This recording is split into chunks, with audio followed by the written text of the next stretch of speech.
Hello दोस्तों, स्वागत है आप सभी का। आज हम एक कुंडली का एनालिसिस करते हैं। ये एक जातिका की कुंडली है। जब ये कुंडली दी गई तो उनका एक प्रश्न था कि सरकारी नौकरी लगेगी या नहीं लगेगी।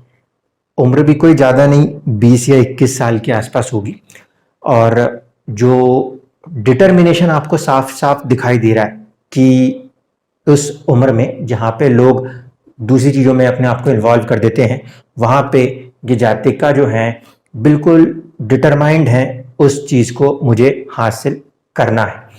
जब मैं ये कुंडली को बना रहा था तो मेरे दिमाग में एक ही सवाल आ रहा था कि इस कुंडली के हिसाब से प्रश्न ये होना चाहिए कि मेरी तबीयत खराब रहती है, मेरी आर्थिक स्थिति अच्छी नहीं है, क्योंकि चंद्रमा का जो फैक्टर मैंने आपको पिछले वीडियो में बताया था उसको देख के अगर मैं बोलूं तो वही चीज़ यहाँ पे काम कर रही थी। लेकिन कुछ ऐसी चीज़ें थी जो कि कुंडली को बनाते वक्त समझ में आ रही थी। फिर उनसे मैंने सोचा एक बार पहले बात करना जरूरी है, क्योंकि किसी की ज़िंदगी को हम कभी बाहर निकाल के रख रहे हैं तो हर इंसान का एक आत्मसम्मान होता है। हर इंसान अपनी ज़िंदगी की हर बात को बाहर निकाल के रखना शायद पसंद करे ना करे। चलिए, उन्होंने इस बात पे अनुमति दी है, इसलिए अब मैं खुले मन से बड़े आराम से इस कुंडली की विवेचना कर सकता हूँ। तो पहला धन्यवाद आपको कि आपने उसकी परमिशन दी।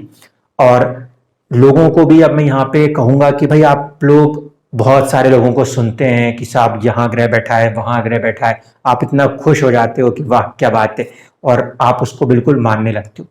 चीज़ों को थोड़ा सा गहराई में जाके देखेंगे फिर समझ में आएगा जो बैठा है वो कर क्या सकता है और कर क्या रहा है। तो आइए शुरू करते हैं इस कुंडली के एनालिसिस को और जानने की कोशिश करते हैं कि क्या कारण रहा कि 20 साल की एक युवती के अंदर ये जज्बा था कि मुझे एक सरकारी नौकरी करनी है।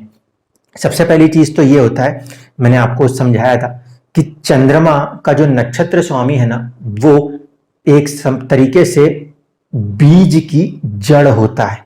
वो ही हालातों को पैदा करके देता है, और वो जो हालात पैदा करके देता है ना, वो चीज कहीं ना कहीं जिंदगी को दिशा देने का काम करती है। तो इस कुंडली में आके देखते हैं कि क्या चीज थी। देखिए, फर्स्ट हाउस जो है वहां पे 10 नंबर लिखा हुआ है, यानी कि ये कुंडली मकर लगन से बनती है। ठीक है, जब हम लगन को देखने गए तो लगन था 8 डिग्री का उत्तराषाढ़ा नक्षत्र। उत्तराषाढ़ा नक्षत्र के स्वामी होते हैं सूर्य देव। ठीक है, सूर्य देव होने के कारण इस कुंडली में यह तो तय है कि यह इंसान सरकार से जुड़ने की चाह रखेगा। कहां पर है वो चाह? सबकॉन्शियस माइंड में है। ठीक है, ये पहली कंडीशन जो कि फुलफिल होती है। दूसरी बात समझिए, सूर्य जो है वो इस कुंडली का सबसे बलवान ग्रह है। ठीक है, जबकि मैं मानूंगा कि ये एक तरीके का नेगेटिव पॉइंट है इस कुंडली में, लेकिन फिर भी ये नेगेटिव पॉइंट इन जातिका की जिंदगी के लिए पॉजिटिव भी साबित होगा। फिर से बोल रहा हूं, मैं ये मानूंगा कि सूर्य का इतना बलवान हो जाना खराब है, लेकिन फिर भी यही सूर्य इन जातिका के लिए एक वरदान साबित होगा। कारण क्या है कि सूर्य ना सिर्फ कि अब सिर्फ सूर्य रहा, वो सूर्य इस कुंडली में उनके सोच का ढंग है। अथॉरिटेटिव टाइप की एक पर्सनालिटी को उनके अंदर भरेगा। क्यों? क्योंकि वो बहुत ही ज्यादा बलवान ग्रह बन के आया हुआ है। यहां तक तो चीजें अच्छी अच्छी दिखाई दे रही हैं। अब पहले उस वाली चीज पे आते हैं जो मेरा मेन कंसर्न था। चंद्रमा को मैं पहले देखता हूं, क्योंकि जन्म चंद्रमा के नक्षत्र से हमने शुरू किया हुआ है। तो चंद्रमा जो है वो इस कुंडली में भी 8 डिग्री पे बैठा है। कितनी खूबसूरत बात हो गई कि 8 डिग्री का लगन और 8 ही डिग्री पे चंद्रमा। सोचने का ढंग जो है, लगन, सबकॉन्शियस, उसकी भी डिग्री एग्जैक्टली वही है जो कि डिग्री किसकी है? चंद्रमा की है, यानी कि इमोशंस की है। फिर एक और बड़ी खास बात, सूर्य भी 8 ही डिग्री पे बैठा है। मतलब बहुत रेयर ऐसे केसेस आते हैं जब ऐसी कुंडलियां मिलती हैं जहां पे सेम डिग्री पे तीनों ग्रह आ गए। चलिए, तीनों ग्रह सेम डिग्री पे आ गए तो कौन सी बड़ी बात हो गई सर, हो जाता है कभी कभार। लेकिन देखिए यहां पे 10 नंबर इवन साइन, फिर से 4 नंबर, सॉरी 4 नंबर, फिर से इवन साइन, 8 नंबर की राशि है, फिर से इवन साइन, लगन, लग्नेश और साथ ही साथ में चंद्रमा, तीनों इवन साइन में बैठे हैं, तीनों सेम डिग्री पे बैठे हैं, तीनों एक ही अवस्था के अंदर बैठे हुए माने जाएंगे। अवस्था जो होगी ना वो, क्योंकि इवन साइन है तो 30 डिग्री से शुरू होके पीछे की तरफ आ रही होगी, ठीक है। अगर पीछे की तरफ आ रही होगी तो आखिरी में 0 से लेके 6 डिग्री होती, वो मृत अवस्था होती, लेकिन क्योंकि उससे अगली अवस्था है, यानी कि मैं ये मान लूं कि ये कुमार अवस्था है, युवा अवस्था नहीं है, कुमार अवस्था है, इसीलिए फल जो होंगे ना जिंदगी में वो थोड़े से लेट मिलेंगे, ठीक है। अब देखिए चुनौतियां कहां थी जो कि खुली आंखों से दिखाई नहीं देती। पहली बात ये थी कि लगन का जो भाव बल है वो तो 4.6 आया, रिक्वायरमेंट है 7 की, इसका मतलब है कि जातिका की हेल्थ जो होगी उसमें प्रॉब्लम होगी। क्यों? क्योंकि भाव जो है ना वो ना तो स्टेटस दे पा रहा है और ना ही स्वास्थ्य को मेंटेन कर पा रहा है, पहली कंडीशन। दूसरी कंडीशन को देखिए कि सेकंड हाउस भी 6 पॉइंट भी नहीं पा रहा, जबकि हमें 7 की रिक्वायरमेंट है, यानी कि फाइनेंशियल कंडीशन भी इनकी अच्छी नहीं मानी जा सकती। अब यहाँ पे जब मुझे ये समझ में आ रहा है कि भाई ये भी गड़बड़ है, फाइनेंशियल कंडीशन भी गड़बड़ है, तो अब मैं कहीं इनसे बोलूं कि शनि कमजोर है और आप नीलम धारण करो, तो आर्थिक स्थिति इतनी अच्छी नहीं होगी कि नीलम धारण किया जा सके, ठीक है। पहली कंडीशन। यहाँ पे हम शनि को किसी दूसरे उपाय से बढ़ाने का प्रयास अवश्य करेंगे। मेरा यहाँ पे पहली जो प्रायोरिटी है वो ये कि इसको मुझे बल देना है किसी भी कंडीशन में, ताकि हेल्थ को ठीक करें, क्योंकि सरकारी नौकरी या कहीं भी जाना है तो सबसे पहले हेल्थ तो होनी चाहिए। हेल्थ क्यों खराब है, अब इसका जवाब देखिए। हेल्थ इसलिए खराब है क्योंकि ये जो भाव हो रहा है, ये भाव अपने आप को मेंटेन नहीं कर पा रहा, और इसका जो स्वामी है शनि वो छठे भाव में आके बैठा हुआ है, रोग रिपु ऋण में आ गया। तो शनि का रोग रिपु ऋण में आना हो सकता है कि ये जो चाहत रख रही है ना बहुत ही ज्यादा डिटरमाइंड होके प्रोफेशन के लिए, उसके लिए ये अपने डेली रूटीन को भी थोड़ा सा डिसबैलेंस कर देती हूँ, ये मुझे पहले ऐसा लगता है, क्योंकि शनि का मतलब है डिसिप्लिन। तो डिसिप्लिन में अगर थोड़ा सा अप एंड डाउन हो रहा हो उसके कारण भी तबीयत खराब हो सकती है, लेकिन शनि ही सिर्फ अकेला कारण नहीं होगा। दूसरी एक चीज है जो बात उन्होंने बताई नहीं, लेकिन वो कुंडली बनाते बनाते दिमाग को क्लिक कर रही थी कि कुछ ना कुछ तो ऐसा है जो इंसान बताना नहीं चाहता। वो क्यों? क्योंकि चंद्रमा जो बैठा है वो बैठा है इमोशनल राशि में, 4 नंबर की राशि में। भाव जो है वो 7th हाउस है, राशि से भी वो 7th हाउस के अंदर ही है, लेकिन इमोशनल है राशि से। लेकिन जब हम नीचे जाएंगे, शनि के स्तर पे जाएंगे, तो वो 1st हाउस और 2nd हाउस को ही अपने अंदर बार बार सोचता है, ठीक है। यानी कि जातिका का मन जड़ से पूरी तरीके से नक्षत्र के आधार पे शनि से जुड़ा हुआ है, और शनि से जुड़ा हुआ इंसान ना कभी भी अपने दुखों को बाहर प्रकट नहीं करता, बहुत ही ज्यादा प्रैक्टिकल होता है। ये बात सबसे मेजर चीज होती है किसी बड़े इंसान के लिए। आप चाहें तो नरेंद्र मोदी जी की कुंडली उठा के देखेंगे, आप अब्दुल कलाम जी की कुंडली देखेंगे, जिंदगी में बहुत संघर्ष होंगे, लेकिन बाहर निकल के ऐसा इंसान नहीं बताएगा कि मेरी जिंदगी में संघर्ष है, क्योंकि शनि है, शनि संघर्ष करता है और बहुत ही दृढ़ ग्रह होता है। यहां पे क्या चुनौती है इसको समझ लीजिए। चंद्रमा से तो शनि एक घर पीछे द्वादश होके बैठे हैं, ये खराब है कुछ हद तक, लेकिन क्योंकि चंद्रमा और शनि एक घर आगे पीछे हैं तो यहां पे ये फिर भी मित्रवत हैं, इसीलिए मेंटल स्ट्रेस को आप फिर भी बियर कर लोगे, पहली चीज। तो यहां पे शनि का छठे भाव में बैठना खराब नहीं है, खराब यह है कि भाव के बल में कमी है, भाव के बल को हम बढ़ाने का प्रयास करेंगे। शनि छठे भाव में बैठा हो तो शत्रुओं पे विजय प्राप्त करा देता है, इसलिए शनि यहाँ पे बहुत अच्छा है, रोग पे भी विजय प्राप्त होगी। साथ ही साथ जो गड़बड़ है अब उस पर बात करते हैं। गड़बड़ यह है कि सूर्य जो है ना वो आपका लगन का स्वामी भी बना, यानी कि लग्नेश भी बना, आपके सोचने का ढंग भी बना। सूर्य जो है वो नेचुरल इंपॉर्टेंट प्लेनेट भी है, वो इस कुंडली में 8वें घर का स्वामी है, जो कि बदलाव दिखाता है, ट्रांसफॉर्मेशन दिखाता है, और कभी कभी यह भाव बड़े लोगों को राजनीति तक में ले जाता है। या फिर रिसर्च फील्ड के अंदर बहुत अच्छा काम कराता है, क्योंकि ये बदलाव है, ट्रांसफॉर्मेशन। तो सूर्य का सबसे ज्यादा स्ट्रांग हो जाना, 8वें घर का स्वामी होके, मेरे लिए ये इसलिए खराब है कि ये जिंदगी में अकेलेपन को लगा सकता है। लेकिन देखिए, अकेलेपन में अटल बिहारी जी भी रहे, नरेंद्र मोदी जी भी हैं, जितने बड़े लोग बड़े पदों पे बैठे हैं उनको ये चीज झेलनी पड़ती है। तो एक साइड पे अगर मैं देख रहा हूं इमोशनल ग्राउंड्स पे, तो मुझे लग रहा है कि यहाँ पे ये जिंदगी में अकेलेपन को बढ़ा रहा है। लेकिन जातिका के जो दिमाग है, वो तो सूर्य है, वो तो एक मकसद हासिल करना चाहता है, उनके लिए ये प्लस पॉइंट बन जाएगा। और ये कोई बड़े पद पे जब बैठेंगी तो यही चीज इनको मदद करती हुई नजर आएगी। अब देखिए, इनके फादर की डेथ हुई, ये वाली बात को इन्होंने नहीं किया। मेरे पास बहुत सारे फोन आते हैं, वो तो ऐसे रोना रोने लगते हैं कि पूछिए मत। लेकिन इन जातिका ने बिल्कुल टू द पॉइंट बात करी, प्रैक्टिकल होकर बात करी। इन्होंने इस बात को नहीं कहा था, ये कुंडली इस बात को बता रही है। कैसे? देखिए, इस कुंडली में फादर को रिप्रेजेंट करने का जो हाउस होगा वो होगा 9th हाउस, जो कि सभी कुंडलियों में होता है। यहाँ पे राशि किसकी है? वो है बुध की। तो बुध इस कुंडली में कहाँ बैठे हैं? लाभ भाव में बैठे हैं। बहुत सारे लोग आप क्या करते हो कि बस ये देखते हो लाभ भाव में ग्रह बैठा है, बहुत अच्छा बहुत अच्छा, है ना, हर किसी ने बोल दिया बहुत अच्छा और आपने भी मान लिया बहुत अच्छा, लेकिन वही चीज खराब करता है। कैसे? इसको समझिए। बुध इस कुंडली में किस्मत का स्वामी है और लाभ भाव में बैठ जाए तो अच्छी बात है। किस मामले में? इस मामले में अच्छी बात है कि किस्मत को बढ़ा देगा, पहली चीज।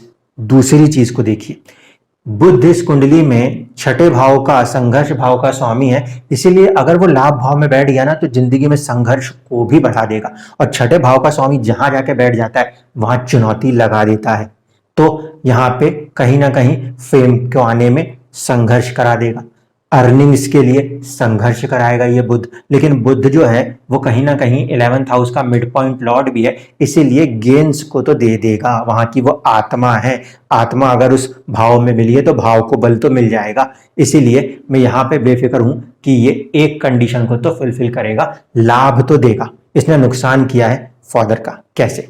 फादर का नुकसान इसलिए हुआ है क्योंकि ये जो बुध है ये केतु और सूर्य के बीच में आ गया।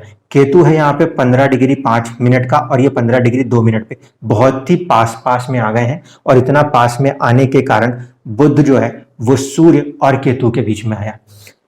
केतु वाली भी मैंने एक वीडियो को लेकर जब बात करी थी तो मैंने कहा था कि देखिए, बुध के अंदर जो तत्व मौजूद है ना वो राहु का तत्व मौजूद है, राहु का तत्व। और वो किस राशि से मौजूद होगा? 3 नंबर की राशि से।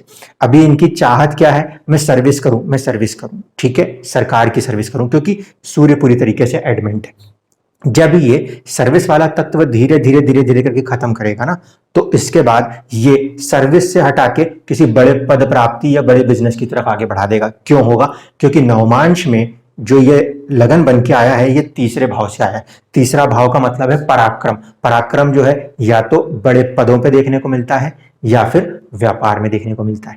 तो जिंदगी किस्मत से या तो किसी बड़े पद पे लेके जाएगी या किसी बड़े व्यापार पे लेके जाएगी, क्योंकि चंद्रमा जिस राशि में बैठा है उसकी भी कोई ना कोई अहमियत होगी। पहली गड़बड़ क्या थी? गड़बड़ ये थी कि शनि यहां से थोड़ा सा गलत हुआ, लेकिन मित्रवत है। सबसे ज्यादा गड़बड़ क्या है ना, वो ये है कि केतु, सूर्य और बुध ये तीनों ही शनि के नक्षत्र में आए हैं और यहां से अगर हम गिनेंगे तो ये षडाष्टक है। इस कारण से इन तीनों को सपोर्ट कम हो जाएगा इस शनि के कारण। और शनि में स्ट्रेंथ की कमी है, यानी कि नीचे का जो नक्षत्र का ग्राउंड है ना, यानी कि जो जड़ है, बीज की जड़ है, वो थोड़ी सी कमजोर है। इसीलिए हमें शनि को किसी भी तरीके से थोड़ा बल देना पड़ेगा। ये तो हुई पहली बात। ये वाले कॉम्बिनेशन से आप समझ गए, क्योंकि 9th हाउस का लॉर्ड होकर मरक्यूरी 2 हाउसेस के बीच में पिसा है। दूसरी बात है कि केतु कहां से आया है? केतु आया है 12th हाउस की आत्मा बनके, इसीलिए नुकसान का जो आत्मा है उसका कॉम्बिनेशन कारक सूर्य को पीड़ित कर रहा है। ना सिर्फ कि नॉर्मल लगन कुंडली में बल्कि नवमांश में भी राहु केतु वर्गोत्तम होते हैं, फिर सूर्य को पीड़ा होगी, क्योंकि शुक्र, शनि और बुध एक साथ आएंगे और सूर्य वहां पे थोड़ा सा अकेला पड़ जाएगा। तो कारक और भाव के स्वामी ये दोनों तीनों फैक्टर यहाँ पे इंपैक्ट हुए, तो फादर को लॉस हुआ है, यानी कि पिता की मृत्यु हुई है। इस इवेंट ने पूरी जिंदगी को क्या कर दिया है? ट्रांसफॉर्म कर दिया है।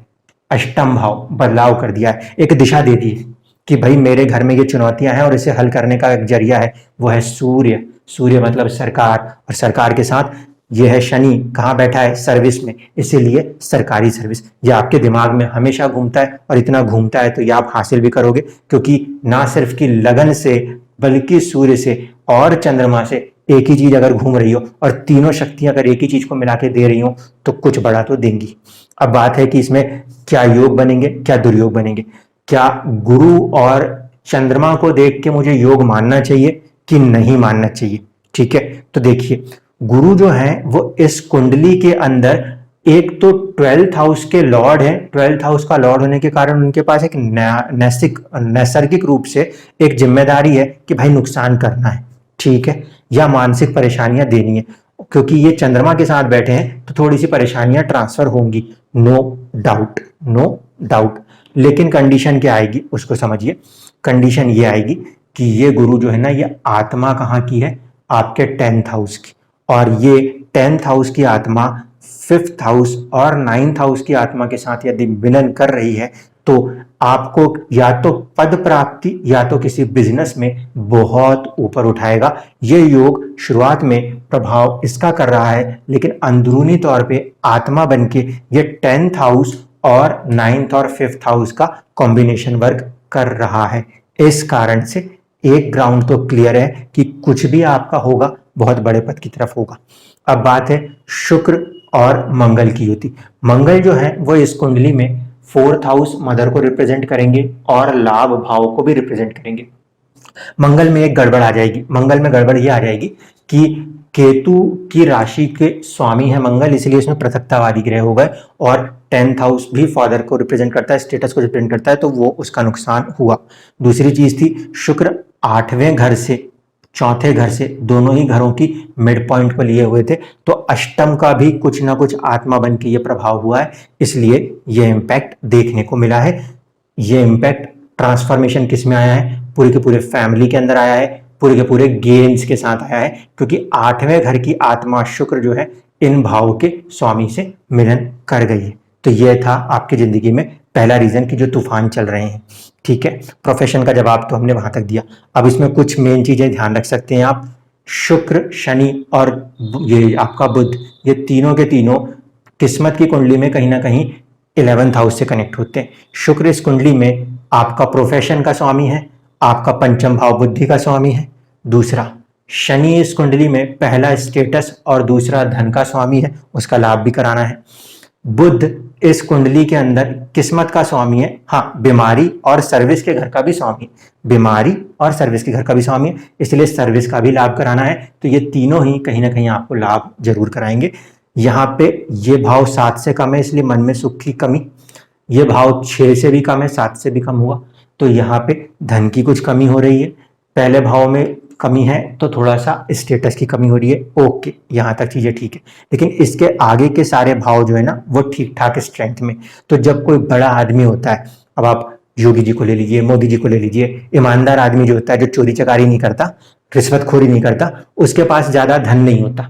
ठीक है, तो इन लोगों के पास भी ज्यादा धन नहीं, और जिसके पास बहुत बड़ी जिम्मेदारी आती है वो कभी खुद को नहीं सोचता, वो अपने कुटुंब और अपने ऐसे धन को नहीं सोचता, वो इंसान अपने सुखों को नहीं सोचता, क्योंकि यही चीज आपने करके दिखाई। परेशानी आपको यहां भी थी, परेशानी आपको यहां भी थी, लेकिन आपका दिमाग सिर्फ एक चीज पे था, सरकारी नौकरी, सर्विस, दूसरों की सेवा। तो ये एक चीज है। अब यहाँ पे कुछ इंपॉर्टेंट फैक्ट्स को ध्यान रखते हैं। गुरु उच्च राशिस्थ हो रहे हैं जो कि 12th हाउस के लॉर्ड हैं, और गुरु नवमांश में आपके 2nd हाउस में गए थे, क्योंकि ये खर्चे और नुकसान के स्वामी होके गए थे। इस कारण से गुरु का यहाँ पे आना किस्मत से धन का नाश करा रहा था। इसीलिए मैंने आपसे ये कहा कि 12th हाउस, अब आप विदेश तो मैं भेज नहीं सकता, बीमार आप रहते ही हो, तो कुछ समय के लिए, वैसे तो अभी आप पढ़ाई कर रहे हो, फिर भी कुछ समय निकाल कर आप क्या करना, आप काम करने लगना किसी हॉस्पिटल के साथ जुड़ के। आर्ट्स के अंदर आप काम कर रहे हो, वैसे देखूं ना तो ये कुंडली आपको कहीं ना कहीं सिनेमा लाइन में भी ले जाने में सक्षम होगी, क्योंकि राहु यहाँ पे बहुत प्रोमिनेंट है। राहु का पंचम में प्रोमिनेंट होना बहुत क्रिएटिव वे में काम करता है, लेकिन सूर्य, क्योंकि सोचने का ढंग सूर्य, इसीलिए सरकार की तरफ जाने की पूरी कंडीशन। तो अगर मैं इस कंडीशन को फेल कर देता हूं कि राहु आपको सिनेमा की लाइन में लेके जाएगा, तो फिर यही राहु अपनी बुद्धि बल का प्रयोग करा के, यहां से आप देख लीजिएगा नरेंद्र मोदी की कुंडली में भी यही कॉम्बिनेशन नजर आता है, राहु यहां बैठा है, केतु यहां बैठा है, क्योंकि केतु यहां बैठा है, इसीलिए जो आपका संचित धन होता है, जमा किया हुआ धन होता है ना, उसमें उतार चढ़ाव आते हैं। ये एक रीजन है कि मैं आपसे ये कह रहा हूं कि आपकी नौकरी के अंदर कई बार ऐसी सिचुएशन देखने को मिल सकती है कि अभी सैलरी नहीं मिली है, किसी कारण से डिले हो गई, समथिंग लाइक दैट। या फिर पॉलिटिक्स में ऐसा होता है कि कभी हम सेलेक्ट होकर ऊपर आए हैं, कभी थोड़ा नीचे, कभी ऊपर। ऐसी वाली चीज केतु के यहाँ होने के कारण होती है। या फिर ये चीज व्यापारियों के साथ होती है।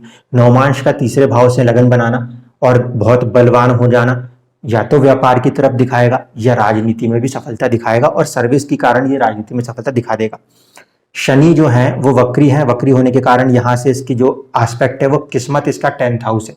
इसीलिए यही शनि जो अभी आपको बीमारी के जरिए दुनियादारी सिखा रहा है, वही आगे जाके आपको किस्मत के अंदर भी एक ग्राउंड सपोर्ट देगा, क्योंकि वो चंद्रमा का भी नक्षत्र स्वामी है, सूर्य का भी नक्षत्र स्वामी है, और लगन का भी सूर्य जो है नक्षत्र स्वामी है। और ना सिर्फ के नक्षत्र स्वामी है बल्कि फर्स्ट हाउस का लॉर्ड भी है। क्योंकि शनि फर्स्ट हाउस का लॉर्ड है तो संघर्ष जिंदगी में 33 से 36 साल तक होता है। उसके बाद जो आपकी कैपेसिटी कह लूं या आपकी जो पर्सनैलिटी कह लूं, वो उभर के आना धीरे धीरे शुरू होती है। और शनि की जब पर्सनैलिटी उभर के आना शुरू होती है तो वो आखिरी तक रहती है, आखिरी तक।